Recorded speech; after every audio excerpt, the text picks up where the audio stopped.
कौन था आधे धड़ वाला जरासंध जिसने रचा था श्री कृष्ण की मृत्यु का षड्यंत्र? महाभारत में कई रहस्यमयी पात्रों का उल्लेख मिलता है। इन्हीं में से एक है जरासंध। वह जितना रहस्यों से भरा है, उतना ही उसका जन्म भी रहस्यमयी है। आइए जानते हैं महाभारत के जरासंध के बारे में। महाभारत में कई ऐसे पात्र हैं जो अपने आप में एक रहस्य हैं। इन्हीं में से एक है जरासंध। महाभारत के अनुसार जरासंध बृहद्रथ नाम के राजा का पुत्र था। जरासंध मगध साम्राज्य का सर्वशक्तिशाली शासक था। जरासंध जितना बड़ा शिवभक्त था, वह उतना ही तांत्रिक क्रियाओं में लीन भी रहता था। जरासंध ने चक्रवर्ती सम्राट बनने के लिए उसने 100 राजाओं को बंधी बनाया था ताकि वह उनकी बलि दे सके। भगवान श्री कृष्ण ने अपने मामा कंस का वध किया था। श्री कृष्ण के मामा कंस का रिश्ते में ससुर था जरासंध।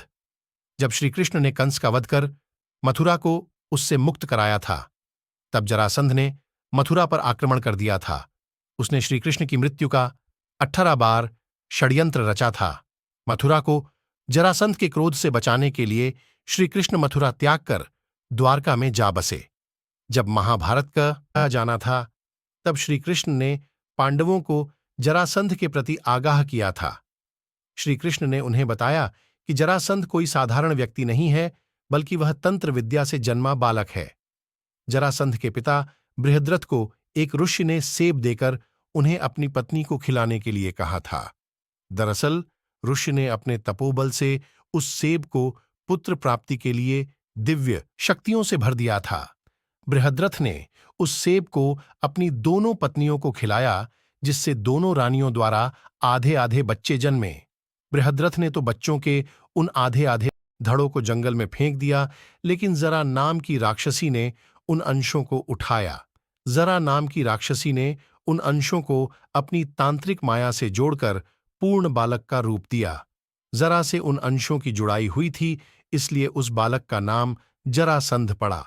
जरा ने जरासंध को वरदान भी दिया था कि उसके शरीर के कोई भी टुकड़े नहीं कर पाएगा।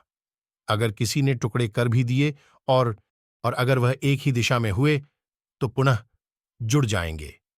श्री कृष्ण ने महाभारत युद्ध से पहले भीम सहायता से उसे मल्लयुद्ध के लिए ललकारा। फिर अखाड़े में भीम और जरासंध का युद्ध करवाया।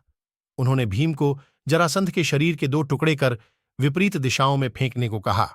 इसके बाद जरासंध की मृत्यु हो गई और उसके पुत्र को श्री कृष्ण ने राज्य का नया राजा बनाया।